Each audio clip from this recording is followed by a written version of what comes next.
John Bedient from the Economics and Management Department, and what I want to share with you today is my use of LiveScribe's pens.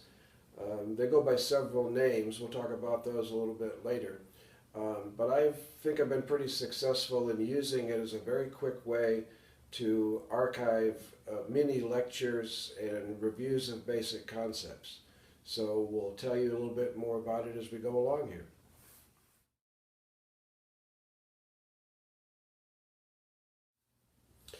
The LiveScribe Smart Pen is really easy to use. It's about the size of a cigar here. I've got one with me. There's a replaceable tip at the end, and you turn it on and hit record on the paper, and there you go. So it's pretty much just like writing. Once it's done, you connect the pen to the desktop or the laptop, wash what you've done through the software, and out comes a nice, neat PDF that can be easily shared.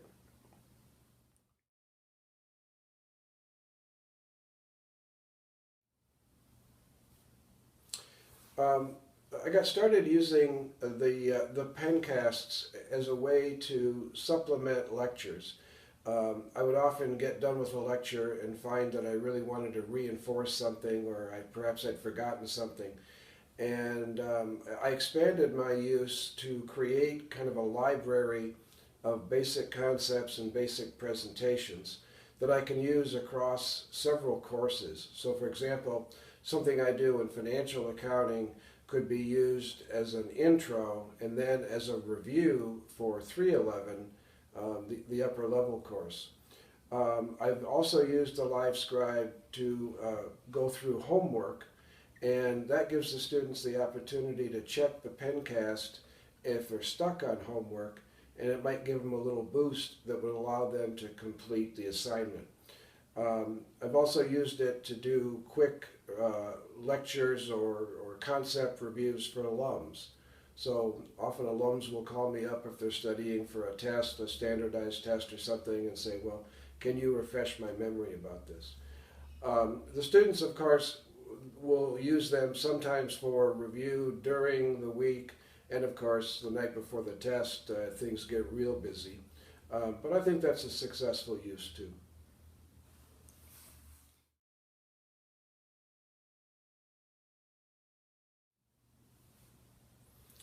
The one thing I really like about using the LiveScribe pen is that you can create things very quickly.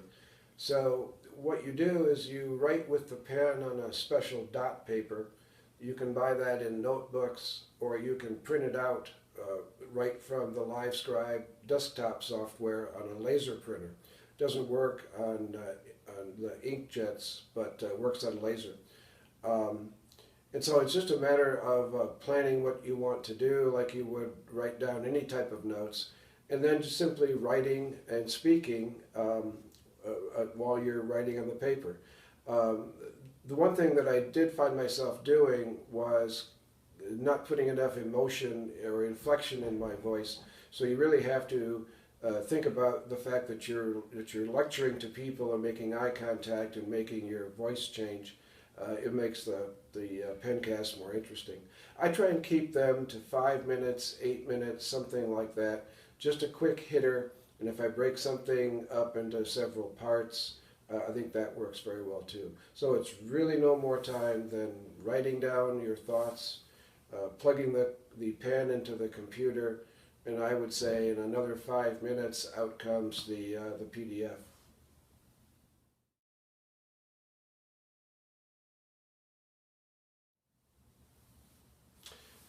The pencasts are always done in my office or at home or whatever. You just need a quiet space and a little bit of time, and you're all set to go.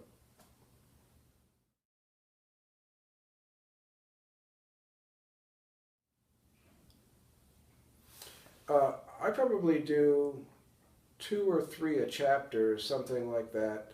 So that would mean 2 or 3 a week. And then there's, of course, the ad hoc when somebody just seems to need some help, and I can do a quick one. Once I've built up my inventory, concepts, the amount of time that I spend is not very large at all. I would say on a semester by semester basis, probably working on the homework problems would be the only extra expenditure of time.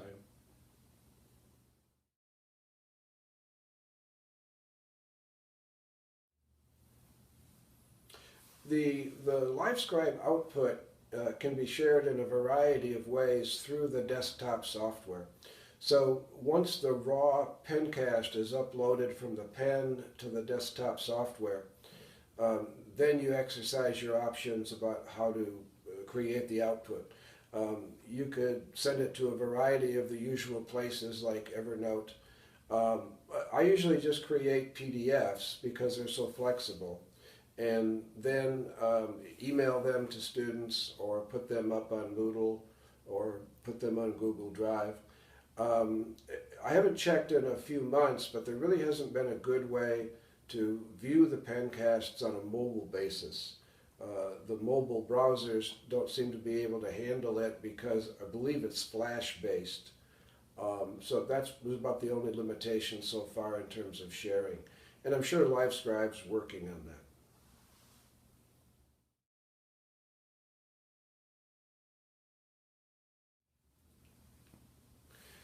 The students uniformly love the pencasts. Um, as usual, the students who shouldn't be studying last minute are studying last minute, and they like them because it gives them the ability to have a lot of information at their fingertips.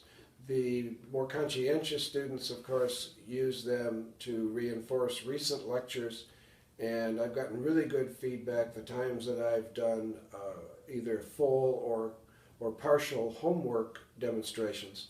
The good students really like to be able to get over that one little sticking point and know that they can get their homework done for the next class.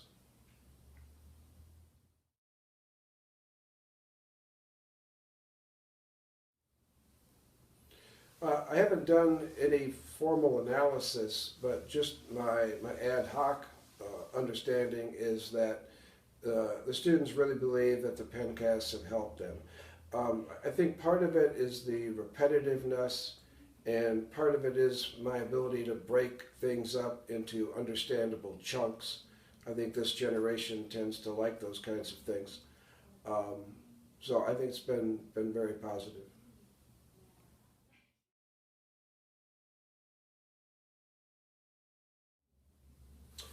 Um, the other benefits I think have been just just be able to communicate ideas with anybody. So I've used the pencasts um, when I have to be gone. So I've used them as a mini lecture. I've used them in order to fully or partially flip classes. And I've even used them in committee work and other types of communication with people other than students. And particularly when I share them with others outside the educational arena, they're really impressed with the technology and with its ability to communicate ideas.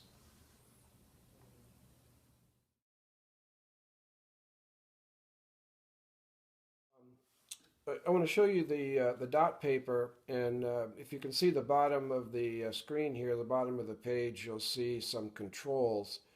All you need to do with the pen is tap on these in order to activate them.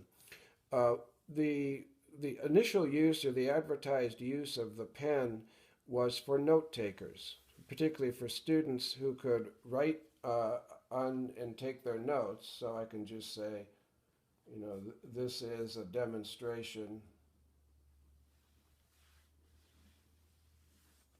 So as you can see, it's just a matter of writing on the paper.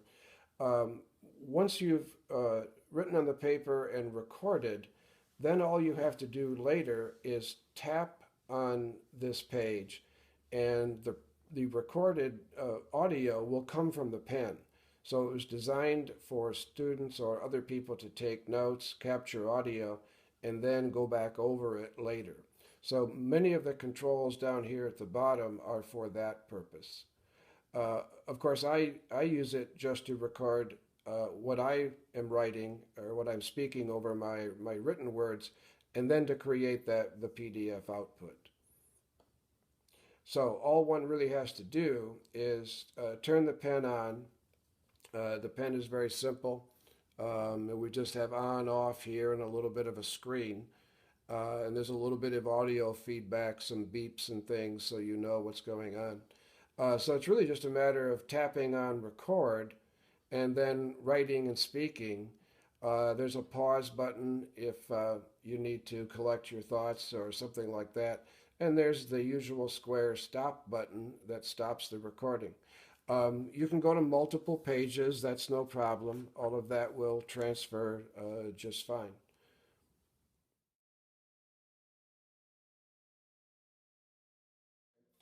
What we've got up here on the screen is just Moodle. And so you may or may not be able to see the little Adobe icons right here. So these are all pencasts. It's just a matter of clicking on them, and everything should fire up here. So here is the pencast in green, if you can see that. It's going to go away, and you will see the green appear as I'm writing and as I'm talking.